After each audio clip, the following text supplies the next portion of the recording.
국민 라디오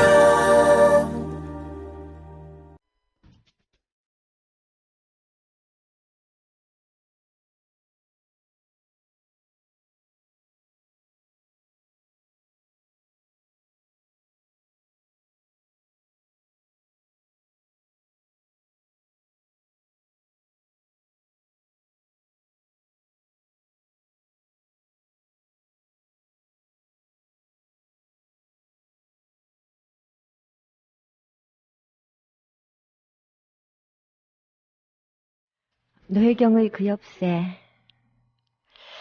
오늘도 어제에 이어서 이육사 시인에 관해서 이야기를 할 예정입니다. 이육사에 관해서 아마 이번 주 내내 얘기하게 될 것 같아요. 1월 1일 날은 신정이라서 쉬게 되죠, 방송을. 그래서 이번 주 내내 나름 밀도 있게 하고자 애를 쓰지만 마음이 복잡해서 이육사에 대한 이야기를 제대로 할 수 있을지 잘 모르겠습니다. 여하튼 전하는 말씀 듣고 돌아와가지고 계속 이육사 이야기를 해보도록 하겠습니다. 네, 어제 그 시인 이육사라고 하는 우리가 알고 있는 그 이름이 여러 차례의 한자의 변화를 거쳐가지고 오늘날의 이름으로 정착했다는 말씀을 드렸죠. 이육사가 이 감옥에 그 예비검속 이런 거 말고요. 감옥에 그 제대로 간 것이 이분이 23살 때 그 장진홍 의거라고 하는 것에 연루되어서 사실은 장진홍 씨하고 아무 관계도 없는데도 불구하고 불온한 사람은 몽땅 다 잡아넣자라고 하는 일제의 그야말로 이 조작된 공안 사건에 연루되어 가지고 잡혀 들어갑니다. 아들 사형제가 몽땅 다 잡혀 들어가죠. 그랬다가 큰 형만 일찍 풀려 나오고 나머지 아들 셋은 감옥살이를 무려 1년 7개월씩이나 하게 되는데요. 자, 이 1년 7개월이 1년 4개월 정도 넘어갈 무렵 정작 이 장진홍이라고 그 대구 은행에다가 폭탄을 투척했던 바로 그분은 잡힙니다. 그것도 오사카에서 잡히죠. 그래가지고 이시 집안의 아들 4사람, 이육사의 형제들, 그러니까 원기, 원록, 원일, 그 원조, 아무 관계도 없다라고 하는 것을 일제가 알게 됩니다만은, 3개월 동안 안 풀어주고 있다가 1년 7개월 만에 석방을 합니다. 그렇게 하고 나서도 완전히 무혐의로 드러난 것은 그로부터 또 몇 달 더 있다가죠. 그러니까 한마디로 말해가지고 눈에 가시 같은 이 이간의 형제들을 감옥에 거의 한 2년 가까이 업로시켜 놓은 것이나 다름이 없어요. 자, 이렇게 잡혀 들어갔다가 풀려 나오고 난 다음에 이육사가 글을 발표하기 시작을 하면서 처음으로 썼던 필명이 대구 한자로 이육사, 자기 자신의 죄수번호였다가 이 이육사라는 말에 육사라는 말이 고기를 먹고 싶다라고 하는 뜻의 육사로 바뀌었다가 또 이 역사를 절단한다, 도륙한다 이런 뜻의 육사로 바뀌었다가 이런 식으로 차츰차츰 그 이름이 바뀌어 오면서 그 일제에 대한 저항의 의지를 좀 더 날카롭게 벼려오는 그러한 이름의 변천이었다라는 말씀을 드렸어요. 이육사가 어렸을 때부터 한학을 공부했기 때문에 한자어의 한자 글자에 서려 있는 그 깊은 뜻들을 잘 활용을 했다라고 할 수가 있겠습니다. 이 평전을 쓰신 김희곤 선생은 그 이육사라고 하는 그 숫자, 대구 이육사라고 하는 필명을 쓴 것을 대구 감옥으로부터 나온 이육사가 대구를 위해 독립운동을 하는 이육사, 대구에서 독립투쟁을 하는 이육사로 바뀌겠다라고 하는 뜻을 담아서 이런 필명을 썼을 것이다 라고 하는 이야기도 했었어요. 근데 그 이육사 이야기를 하면서 굉장히 기분이 쓸쓸하고 이상한 느낌이 드는 게요. 아시다시피 위안부 문제 타결 아주 핵심만 이야기하자면 돈 95억 받고 더 이상 위안부 얘기는 안 하겠다라고 하는 꼴이 되어버렸어요. 아베가 왜 지금 이 시점에서 위안부 문제를 굳이 끌고 나와가지고선 떠들어대고 그리고 이 남한하고 빨리빨리 타결을 봐야 되겠다라고 하는지에 관해서는 여러 가지 썰이 분분합니다. 이 동북아 쪽의 지금 기류가 굉장히 어수선하게 흘러가고 있다라고 하는 게 이 한미일 동맹을 추진하고 계신 분들의 인식인데요. 정말 어수선하게 굴러가고 있는지는 사실은 명확하게 알 수가 없어요. 왜냐하면 어수선하다라고 하는 건 어디까지나 외교적인 문제들이거든요. 그러므로 외교의 가장 중대한 당사자라고 할 수 있는 이 중국과 미국이 서로 충돌하고 싶으냐 하지 않고 싶으냐의 문제인데요. 지금 시점에서 보면 미국도 그렇고 중국도 그렇고 불과 1, 2년 전에 비해서도 충돌을 해야 될 이유가 그렇게 있는 것 같지는 않습니다.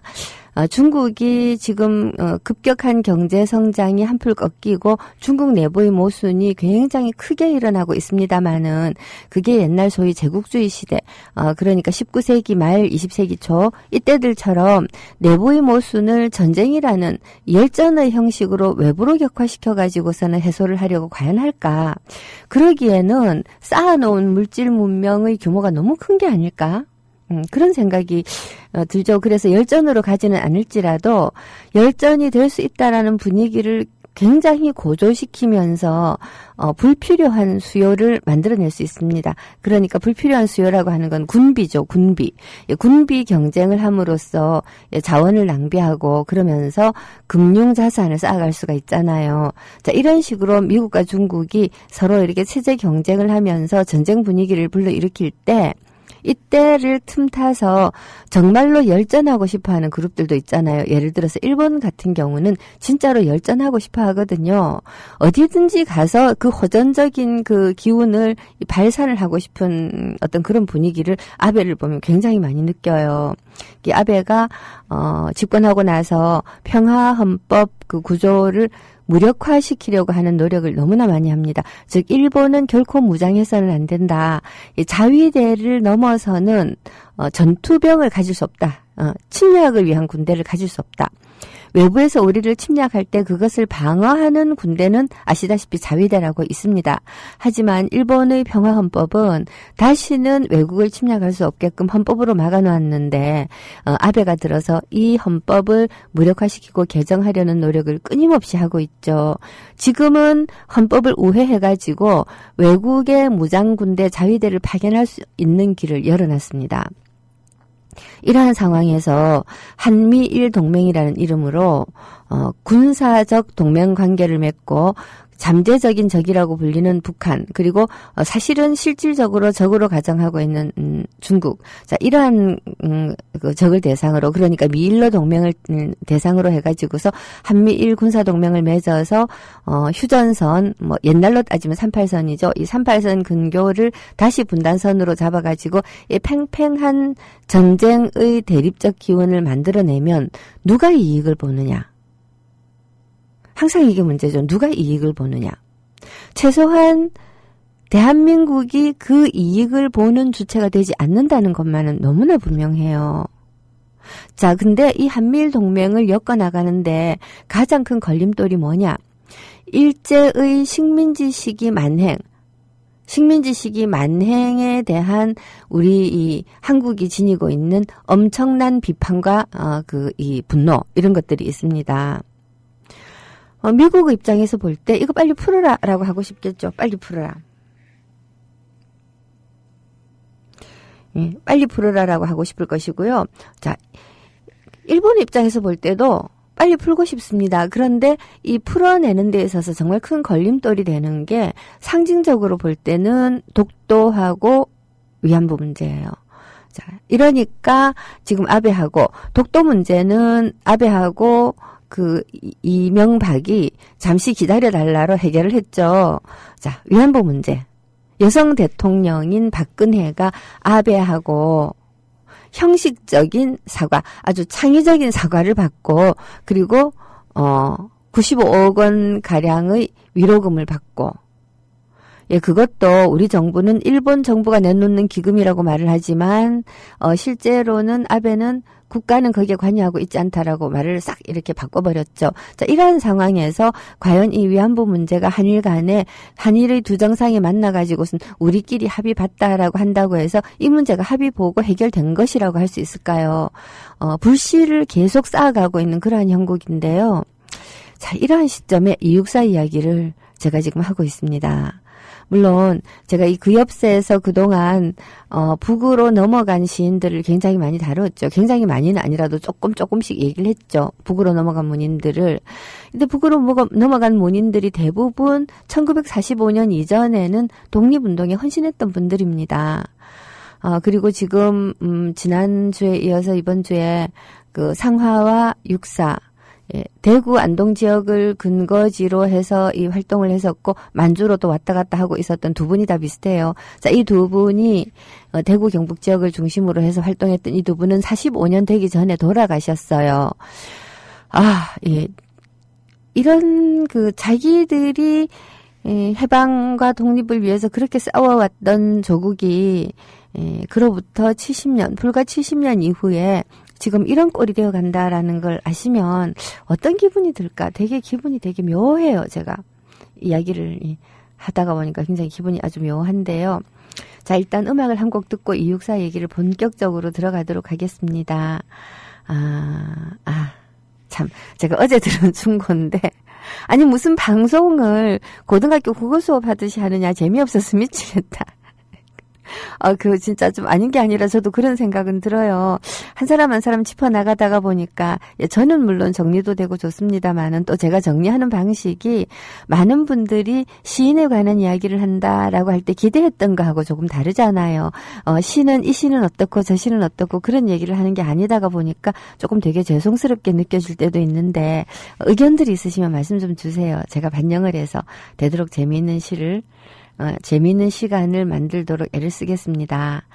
자, 오늘 제가 들려드릴 그 곡은요, 엄밀하게 말하면 음악이 아니고 시낭송입니다. 어제는 청포도를 노래로 들려드렸죠. 예, 오늘은 시낭송으로 이육사의 광야를 들려드리도록 하겠습니다. 낭송하신 분은 최응찬이라고 하는 분이십니다.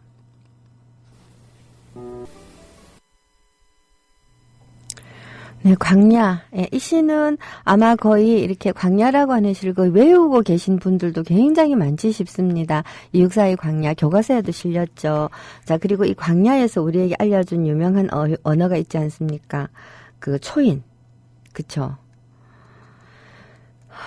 먼 훗날 청고의 뒤에 이 백마 타고 오는 초인이 있어.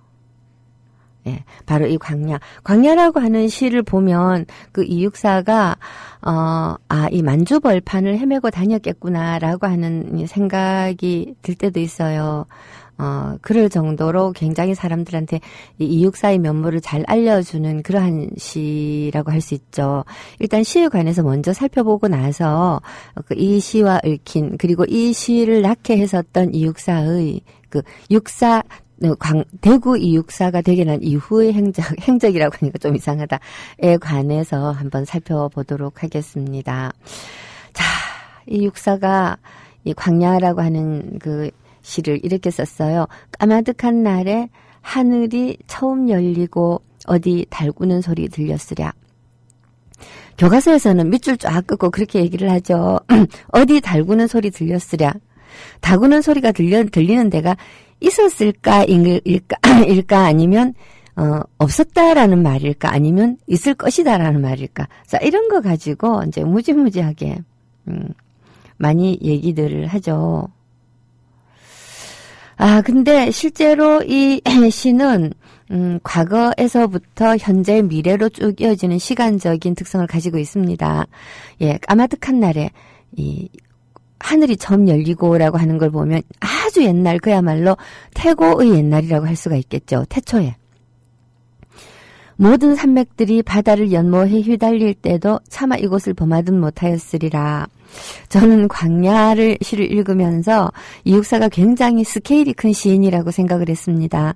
대부분의 시인들이 이 시 속에서 장소를 설정할 때 굉장히 좁은 범위를 설정합니다. 고향 또는 자기의 일상, 우리 마을, 어떤 도시 또는 특정한 장소. 근데 이육사가 설정한 장소는 태초에 이 지구가 형성되고 바다와 산이 나뉘고 그러니까 땅이 있으라 하심에 땅이 있었도다라고 하는 바로 그 시절의 스케일로 돌아갑니다. 엄청나게 큰 스케일로 계속 이어집니다.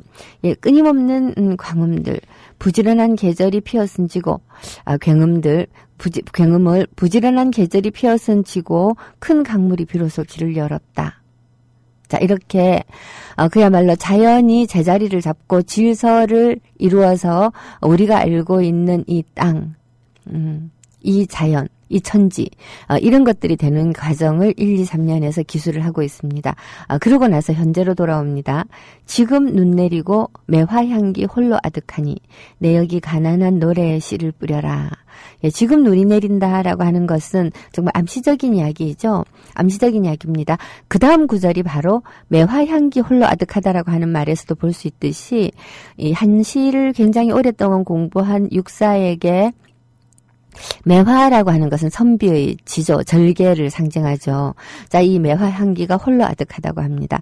눈 내리는 겨울, 매화 향기 홀로 아득하다. 즉, 희망은 있다. 이런 식으로 굉장히 교과서적으로 해석을 하기 참 쉬운 시인데요. 말 하나하나가 주는 느낌을 음미하셔도 이 호방하고 스케일 크고 그리고 이 시간의 순서도 과거 현재 과거에서 현재로 치달아 오르는 이 시간의 순서도 규모가 어마어마하게 크잖아요. 한마디로 말해서 이 사소한 것들이 아닌 굉장히 거대한 것들의 마음이 머물러 있는 그런 시인이라고 할 수가 있겠어요. 그렇게 하고 나서 우리가 모두가 다 좋아하는 구절이 나옵니다. 다시 천고의 뒤에 백마 타고 오는 초인이 있어 이 광야에서 목 놓아 부르게 하리라. 이 시는 유고 시집에 실린 겁니다. 이육사 생전에 사람들에게 그렇게 많이 읽힌 시는 아니에요. 하지만 이 시 속에 드러나는 육사의 면모가 우리가 기억하는 바로 그 육사죠. 자, 천고의 뒤에 부르게 하리라. 육사는 이 해방이 빨리 안 올 수도 있다라고 생각했다라고 볼 수 있습니다. 빨리 오지 않는다고 생각할 수도 있다. 예, 그렇지만 오지 않는다고 하더라도 초인을 기다리고 있잖아요. 사실 이 시간이 이 광야 한 편만 뜯어가지고서는 조목조목 읽어도 굉장히 길겠지만, 여하튼 이 시에 대해서 우리가 느낄 수 있는 것은 일단 규모가 크다. 스케일이 크다라고 보통 얘기를 하죠. 엄청나게 큽니다. 시간적으로도 보면 태초에서부터 시작을 하고 공간적으로도 보면 그야말로 이 지구 전체가 이 사람이 상상하는 공간입니다. 그러니까 산맥들이 바다를 연모해서 휘달린다. 라고 할 때 이 산맥은 뭐 태백산맥이라든가 소령산맥, 소백산맥 이런 산맥들이 아니고 거의 히말라야 산맥 정도 수준은 되는 것 같습니다. 뭐 텐진산맥이라든가 아니면 로키산맥이라든가 이런 굉장히 큰 거, 안데스 산맥 뭐 이런 거 어마어마하게 큰 산맥들이 있잖아요. 이런 큰 산맥들이 바다를 연모해서 휘달린다라고 하는 건 땅이 꿈틀거리고 온갖 종류의 지각 변동이 일어나고 공룡이 생겼다가 죽고 막 이런 이 시공간이겠죠. 이러한 시공간에도 이 넓은 광야는 아무도 침범하지 못했다라는 것입니다. 이렇게 어마어마한 광야에도 주인이 나타날 겁니다. 예, 초인이 나타날 겁니다. 그리고 그 초인이 목 놓아 부릅니다. 무엇을 목 놓아 부르는가? 바로 앞에 연에서 육사가 부른 노래. 내 여기 가난한 노래의 씨를 뿌려라. 자, 이 가난한 노래를 바로 이 천고의 뒤에 백마 타고 오는 초인이 목 놓아 부를 것입니다. 이럴 때 이 육사가 부른 가난한 노래는 뭘까요? 눈 내리고 매화향기 홀로 아득할 때 육사가 뿌려놓는 가난한 노래의 씨. 글쎄 지금 시점에서 생각해 볼 때요. 우리가 과연 이 이육사가 불렀던 가난한 노래를 제대로 부르고 있는지 참 되게 아득하지요. 자, 이런 시를 쓰게 된 이육사의 20대의 이 경험들을 한번 연대기별로 한번 살펴보자면요. 육사가 그 학교 공부를 굉장히 많이 했어요. 한학 공부도 굉장히 어린 시절에 5살부터 시작을 해가지고요. 한 10살, 10몇 살, 12살, 13살 이때까지 아주 사서삼경을 떼고 동네에서도 재원으로 찌르르 소문이 났었는데, 근데 이 집안에서 학교를 하나 세웁니다. 보문의숙이라고요. 예, 여기에 학교를 다니고 난 다음에 이 육사가 굉장히 어린 시절에 결혼을 합니다. 16살에 결혼을 하는데 잠깐만. 17살에 결혼을 하는데 이때 17살이라면 그렇게 어리지도 않군요. 예, 여하튼 적당한 나이에 결혼을 하는데 결혼을 하게 되는 이유가 조금 약간 아리송해요. 이 육사는 어쨌거나 어렸을 때 한학을 공부하고 그다음 다시 신학문을 공부를 했기 때문에 나름 그 새로운 문화에 대한 갈망도 있었을 테고 일제시대 때의 신학문 내지는 신문화의 핵심은 놀랍게도 자유연애입니다. 자유연애. 왜 자유연애냐? 결국 이때 당시 문화를 지배하고 있었던 가장 강력한 요소라고 한다면 가부장 제도이고요. 그리고 이 가부장 제도가 또 한편으로는 제국주의하고 결합을 해가지고 제국주의적 가부장제가 되거든요. 그 일제의 이 식민지 자기들은 식민지 개척이라고 말하죠. 프랑스인이, 영국인이, 미국인이 전부 다. 그리고 일제도 마찬가지입니다. 이 식민지를 개척할 수 있는 굉장히 중요한 원리가 쟤들은 미개하고 우리는 문명이다. 그러니까 저 야만적인 것들에게 문화의 빛을 밝혀주기 위해서 우리가 쟤들을 정복해서 가르침을 주는 것이 옳다. 자, 이게 이제 제국주의자들이 가지고 있는 식민지에 대한 일관된 생각이고, 이 생각은 정치적 가부장주의라고 할 수 있어요. 이 가부장주의에 맞서는 거, 그게 뭐냐? 가부장주의의 가장 중요한 핵심은 결혼을 통제함으로써, 또는 달리 말하면 인간의 섹스와 생식, 그러니까 이런 것들을 통제함으로써 성이라고 하는 걸 오로지 자식 새끼 낳는 데만 국한시키고 인간의 자유로운 사랑을 통해서 서로 사랑함으로써 이 자녀를 낳기도 하고 안 낳아도 상관없고, 그러면서 한 인간이 충분히 내면으로 충만한 자유를 지닌 개인으로서 존재하는 것, 이것에 대한 금기를 바탕으로 성립이 되어 있습니다. 그러다가 보니까 새로운 문화의 핵심에 자유연애가 들어가는 건 어떻게 보면 굉장히 당연한 거예요. 다만 문제는 이 자유연애는 또 한편으로 보면 인간이 개인으로 우뚝 설 때 가능한 것인데, 이 개인이 서로 연대하는 개인이 아니고 하나하나 뿔뿔이 흩어진, 이 어려운 말로 하면 단자적인, 단수라는 거죠. 단자로 뿔뿔이 흩어진 개인일 경우에는 조직이 안 되니까, 조직이 안 되는 개인들은 정치적으로 참 안전해요. 그렇기 때문에 일제의 입장에서 볼 때도 조선의 젊은이들이 자유연애에 골몰함으로써 조선이 원래 지니고 있었던 가부장적인 전통적 습속을 파괴하는 건 나쁠 거 없어요. 그러니까 제국주의 일본에 반대하고 동시에 그 제국주의 일본의 나라를 팔아넘긴 조선에도 반대하는 사람들도, 그 반대편에 있는 사람들도 자유연애에 관해서는 갈망을 가지고 있게 된다는 거죠. 제가 왜 이런 얘기를 하냐면, 육사가 결혼을 할 때 이 결혼을 육사가 선뜻 내게 하지 않았다라고 하는 그 이유가 바로 이 이유라는 그거를 여기저기서 읽었는데 참 그럴싸하다는 생각이 들어서죠. 다시 말해서 육사는 한학도 공부하고 안동 사람이긴 하지만 한편으로는 신학문 세례를 많이 받은 사람이었다라는 겁니다. 그럼에도 불구하고 결혼을 해요. 결혼을 하는 이유가 이 할아버지가 돌아가신 다음 가세가 급격히 기울어서였다는 말이 있어요. 육사의 가족들은 굉장히 사이가 좋아가지고 나중에 대구로 이사를 할 때도 온 가족이 같은 집에 모여서 살았다고 하는데, 그러나 육사가 처음 결혼하고 나서는 처가의 도움을 굉장히 많이 받았던 거, 이것도 사실인 것 같아요. 17살에 결혼을 하고 처가에서 운영하는 학교에 다니다가 졸업을 하고 나서는 이 학교 선생을 잠깐 하고 이러면서 10대 시절을 보내요. 10대를 보내다가 20살이 되는 1924년도에 육사가 일본해를 갑니다. 일본 대학, 니폰 대학에 전문부라고 하는 곳에 입학을 했다라는 썰이 있는데요. 근데 불행하게도 이 해에 소위 말하는 동경 대지진 또는 관동 대지진이라고 부르죠. 이게 일어납니다. 대지진이 일어나고 나니까 민심이 굉장히 흉흉하잖아요. 그리고 1924년 무렵이면 일본도 제국주의가 극에 달해 있어서 조만간 굉장히 이 제국주의의 모순이라고 할 수 있는 문제들이 봉착하게 됩니다. 일단 민중의 생활이 극심하게 어려워지고 계속되는 군비 확장과 팽창, 그리고 제국주의적 삶을 영위하기 위한 엄청난 착취, 이런 것들이 일어나기 때문에 식민지가 얼마 없는 일본으로서는 그야말로 전쟁을 통해서 식민지를 개척하지 않으면 엄청난 경제난으로 내부의 불만을 잠재울 수가 없는 그런 지경이 되는 거죠.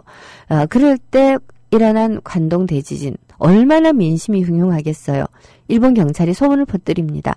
조선인들이 우물에 독을 타가지고 사람들이 죽게 만든다는 둥, 뭘 어쩐다는 둥 하면서 그 관동 대지진 이후의 일본 그 사회의 무지무지한 혼란을 제1조선인 탓으로 돌립니다. 조선인들도 여러 종류가 있었어요. 유학생 조선인도 있을 것이고, 귀족들이 그 일본으로 그야말로 살러가거나 놀러간 사람들도 있을 것이고, 그리고 일자리를 찾아서 일본으로 건너간 그런, 가난한 노동자들도 있었겠지요. 그리고 또 이때도 아마 이렇게 노골적으로 그 전쟁이 일어나고 나서부터 마구잡이론 아니라고 하더라도 징용도 있었을 것 같습니다. 자, 그러니까 이 일본에 건너가 있는 제1조선인의 다양한 층위들 가운데서 특히 노동자 계층들이 무지무지하게 공격당하고 살해당하고 했겠지요. 혼란스러우니까 이 혼란기에 더 이상 일본에 남아있을 수가 없어서 귀국을 하게 됩니다. 이거는 이상화도 마찬가지였어요. 제가 지금 이상화하고 육사하고가 일본에서도 같은 시기에 있었고 학교도 비슷한 데를 다녔고 그리고 활동 영역도 비슷한데 어디선가 만난 적이 있을 것 같은데 아직까지는 그런 기록을 못 찾아서 헤매고 있는 중입니다. 예, 틀림없이 만났을 것입니다. 하여튼 이렇게 해서 일본에서 다시 이 조선으로 건너오게 됩니다. 조선으로 건너온 다음에 이 육사가 이 조양회관이라고 하는, 지금도 대구에 계신 분들은 이 조양이라고 하는 이름 굉장히 익숙하실 건데요. 조양회관이라고 하는 곳에서 이 육사가 거기를 근거지로 하고 사회단체 활동을 하게 됩니다. 이 조양회관은 굉장히 어떤 굉장히 돈 많은 부자가 있었어요. 대구에. 옛날 우리 조선의 부자들은 전부 다 나쁜 사람들만 있었던 건 절대 아니고 엄청나게 이 조국의 독립이라든가 이런 것들에 대해서 이 마음을 쓰고 하는 분들이 있었는데요. 대구에도 그런 분들이 꽤 많이 있었어요. 그래서 분이 조양회관이라고 하는 회관을 지은 분이 계셨어요. 지금으로 따지면 어떤 거라고 할 수 있을까? 종합사회단체 센터? 예, 종합사회단체 센터라고 할 수 있는 곳인데, 이 조양회관을, 지었던, 분들이, 어떤 분들이냐? 이것도 굉장히 역사가 복잡한데요.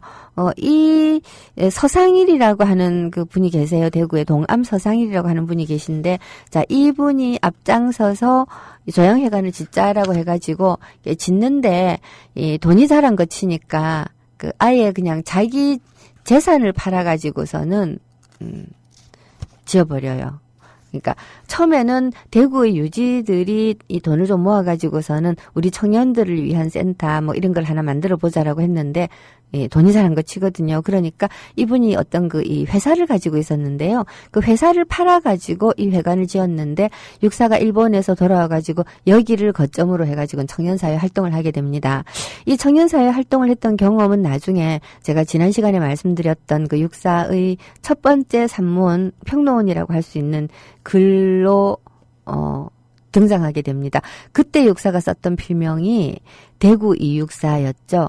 예, 대구 사회단체 개관이라고 하는 글이었는데 이 대구 사회단체 개관 안에 보면 그때 당시 대구에서 활동하고 있었던 여러 가지 단체들 이름들을 들어보면요. 굉장히 사회주의 색채가 짙은 단체들이라고 하는 걸 알 수가 있어요. 이런 단체들에 대해 다 이렇게 입주해서 일을 하고 활동을 하고 있었고 육사 역시 여기에서 활동을 하게 되는데요. 자, 그렇게 하다가 육사가 그 다음 해에 이 베이징으로 갑니다. 베이징으로. 이때부터 육사는 30대가 되도록 베이징을 뻔질나게 드나들면서 나중에 우리가 알고 있는 의열단 이육사가 되죠. 네, 그렇습니다. 자, 노래도 또 한 곡 듣고 가야 될 텐데요. 잠깐만, 이제 신청곡이, 없군요. 자, 그러면 제가 또 한 곡, 아직까지 노래도 안 골라놓고 내가 지금 뭐 하는지를 모르겠어요. 예, 다시 이육사의 시 낭송 가운데서요, 이번에는, 정희선이라고 하는 분이 낭송하시는 황혼이라고 하는 시를 한번 들어보시겠습니다. 이 시도 참 좋습니다. 자, 한번 들어보시죠.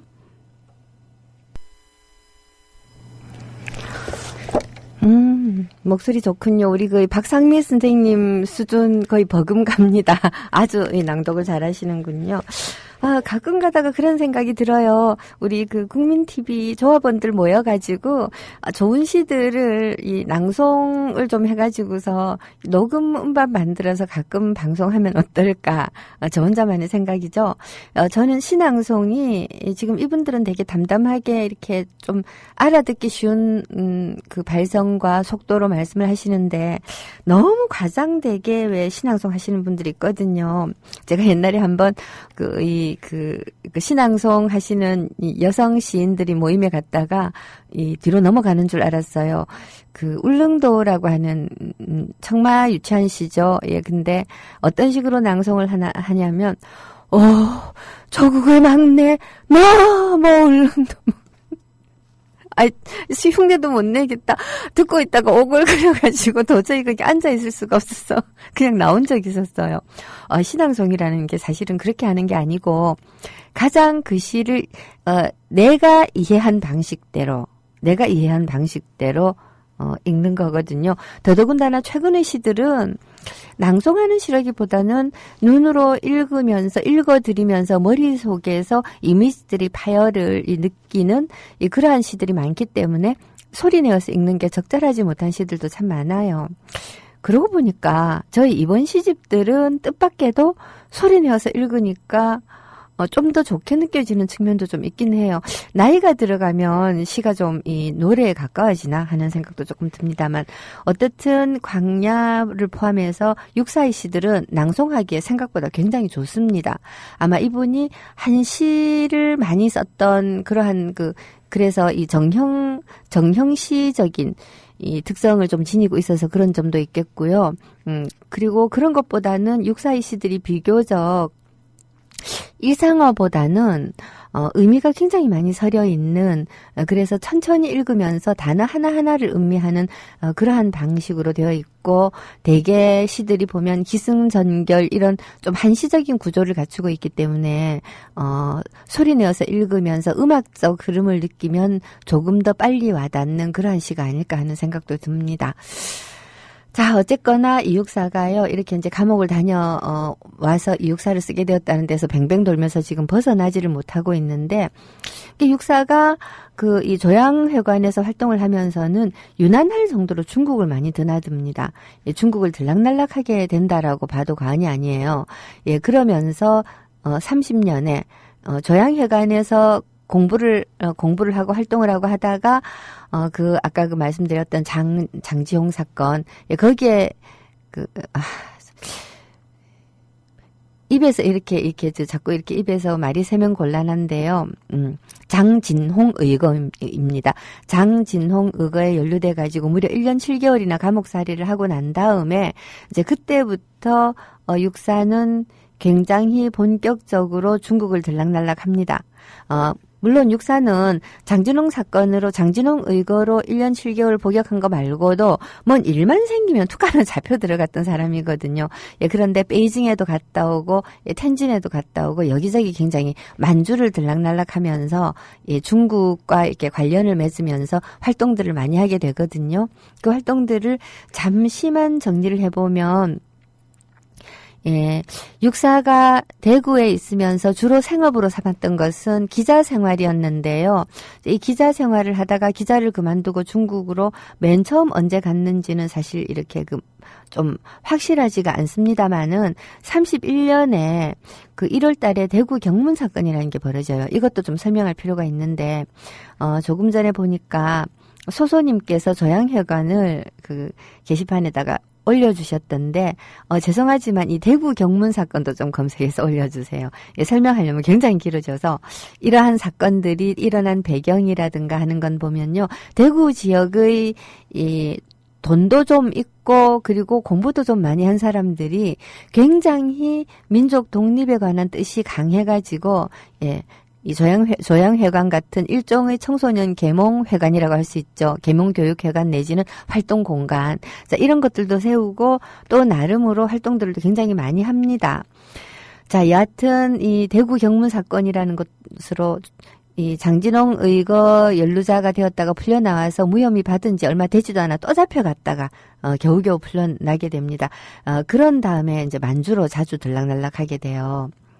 예, 만주로 갔다가 이 팡티엔이라고 하는 곳으로 갑니다. 펑티엔이라고 하는 곳으로 갔다가 베이징에 갔다가 텐진에 갔다가 다시 난징으로 갑니다.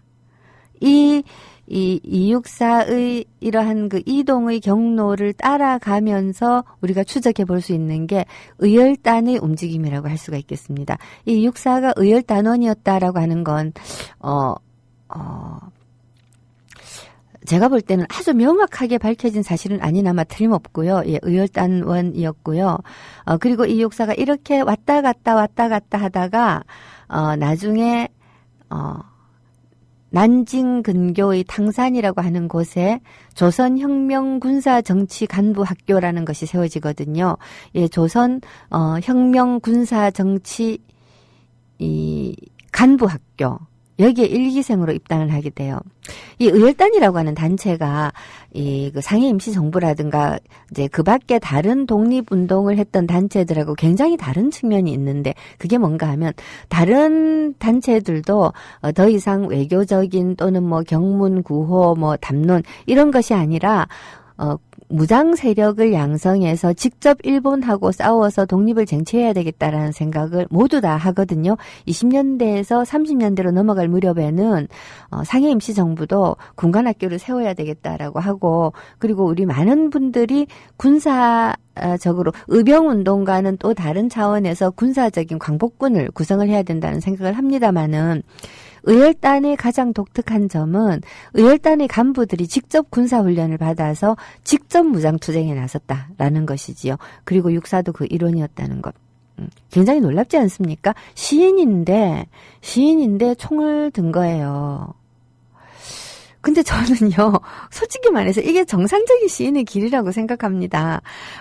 전 세계가 가장 사랑하는 혁명가 중에 한 사람이 체게바라가 있는데, 이 체게바라도 직접 총 들고 싸웠던 게릴라거든요.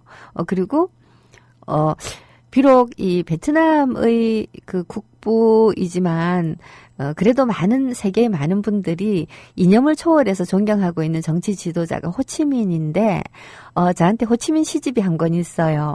근데 그 호치민 시집을 읽다가 보면, 이분이 정말 욕심 없고, 베트남 사람들한테 호 아저씨라고 하는 별칭으로 불리며 굉장히 사랑받고 있죠.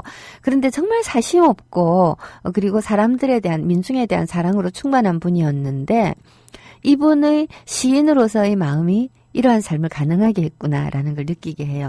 체게바라도 마찬가지죠. 그가 시인이었기 때문에 그렇게 중남미 민중들을 위한 뜨거운 사랑을 가슴에 품고 이들을 위해서 혁명해야겠다라고 생각할 수가 있었을 것 같습니다. 약간 슬프게도 김일성도 시를 쓰고 박정희도 시를 쓰기는 했어요. 약간 슬픈 이야기이긴 합니다만 어쨌든 육사가 마침내 조선군사정치간부학교 1기생으로 군사간부 교육을 받는 것이 31년, 그가 27살 때입니다. 한창 때의 나이에 이 사람이 드디어 총을 손에 쥐게 되는 것이지요. 그런 한편 그 이육사는 계속해서 기자 생활을 이어가지요. 일제하에서 조선일보 기자, 동아일보 기자, 조선중앙일보 기자, 중해일보 기자 등등의 이름을 가지고 있는 사람들이 어떤 사람들이었던가 하는 걸 우리가 한번 생각해 볼 필요가 있습니다. 지금은 조선일보 기자라고 하면 약간 욕에 가깝습니다. 하지만 그리고 우리가 안치조선 운동을 할 때 일제 말기에 방응모라고 하는 사람이 이 조선일보를 일종의 황국신문으로 만들고 굉장히 많이 부역했다는 것 때문에 조선일보에 대해서 우리는 굉장히 거부감을 가지고 있고요. 그리고 실제로 적어도 80년대까지는 저항적인 기조를 어느 정도 유지했었던 동아일보에 비해서 조선일보는 박정희 때부터 무지무지하게 권언유착을 많이 한 그러한 언론입니다만은 일제 시기 어떤 때까지 조선일보는 그야말로 독립운동을 하는 지식인들, 민족 지사 지식인들을 보호해주고 그 지식인들이 이 공적인 그 명함을 가지고 활동할 수 있게 해주는 그러한 장소였거든요. 기자였던 문인들이 의외로 되게 많습니다. 즉, 이 사람들이 그야말로 길바닥에서 굶어 죽지 않고 최소한의 생계를 유지하면서 말과 글과 실천을 통해서 조국 독립에 이바지할 수 있게끔 해주는 그러한 직업이 기자였다라는 겁니다. 뭐 개벽의 기자였다든가 조선일보의 기자였다든가 뭐 삼천리의 기자였다든가 이런 이름을 가지고 있는 기자들, 그런 기자문인들이 굉장히 많지 않습니까? 자, 그래서 조선일보가 한때는 굉장히 이 민족지였다라고 하는 사실도 이참에 우리가 한번 생각해 볼 필요가 있습니다. 육사가 조선일보 기자였거든요. 자, 이 조선일보를 다니면서 육사가 처음에 중해일보로 있다가 조선일보로 옮겨 앉게 되는 것이 이 연보상으로 보면 중국이 있으면서였던 것 같습니다. 이것도 되게 특이하지 않습니까? 물론 대구지사 기자인데 파견 나가 있는 것처럼 그렇게 되는 것인데요. 근데 연보상으로도 이렇다라고 하는 건 역시 이때 당시의 기자직이라고 하는 것이 이런 그 독립운동을 하는 사람들의 일종의 위장 직업이었을 수도 있겠다라는 생각도 조금은 하게 해줘요. 육사가 일본에 잡혀가지고서는 이 건문 조서 기록 같은 건문 기록, 조서 기록 이런 것들이 남아있고 이러한 기록들을 통해서 사실은 우리가 육사의 생애를 거꾸로 이 재구성해보기 때문에 아리송한 부분들이 굉장히 많은 건데요. 그때 육사는 자기가 이 시기에 중국을 들락날락한 게 취직을 하러 다녔다라고 이야기를 하고 있습니다. 사실이었는지 아니면 취직을 하러 다닌다는 핑계로 왔다 갔다 했는지는 아무도 모릅니다만은, 그러나 기자 직업을 구한다라고 하는 게 독립운동하는 분들의 이 취직이라고 하는 그 명분, 핑계, 굉장히 부합하는 직업이었다라는 건 분명한 것 같아요. 이야기를 하다가 보니까 겨우 군관학교 입사하셨다. 입사가 아니라 입교하셨다까지만 가고서는 더 이상 진전이 안 되는데요. 어쨌거나 간에 육사가 이 군관학교를 졸업한 것은 29살 되던 33년입니다. 33년에 3년 동안 공부를 열심히 하고 그렇게 하고 난 다음에 3년이냐 헷갈린다. 2년 동안 했나? 3년 동안 했나? 하여튼 열심히 공부를 하고 난 다음에 1기로 졸업을 하게 됩니다. 이 군사학교, 군사간부학교에는 의열단원들이 굉장히 많이 입학을 해서 군사훈련을 받게 되죠. 자, 의열단과 군관학교와 그리고 그 이후의 육사의 행적에 관해서는 내일 이야기하기로 하고요. 제가 요즘 정말 그런 고민이 정말 많이 들어요. 아니, 도대체 왜 이렇게 세상이 험해지나. 지금 우리나라는 굉장히 오랜 세월 동안, 무장은 아니죠. 무장은 아니고, 소위 말하는 폭력에 대한 거부감, 알레르기, 이런 것들을 무지무지하게 사람들 마음속에 내면화시켰는데요. 일제하에 우리 조상들이 정말로 비폭력으로 저항했을까? 우리 그런 거 이제 한 번쯤 생각해 볼 때가 된 것 같습니다. 자, 이 시간을 틀어놓고 마쳐야 되겠어요.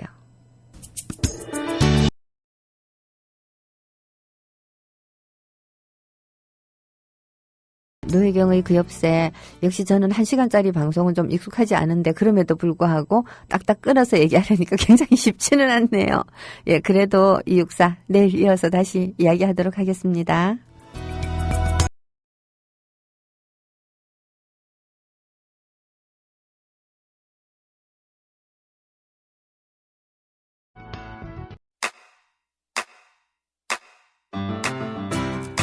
국민 라디오 지지하는 4가지 방법 아시나요? 다운로드하기, 별점 주기, 댓글 달기, 구독하기. 국민 라디오를 보다 많은 이들에게 전할 수 있는 가장 손쉬운 방법. 다운로드하기, 별점 주기, 댓글 달기, 구독하기. 잊지 마세요. 다운로드하기, 별점 주기, 댓글 달기, 구독하기.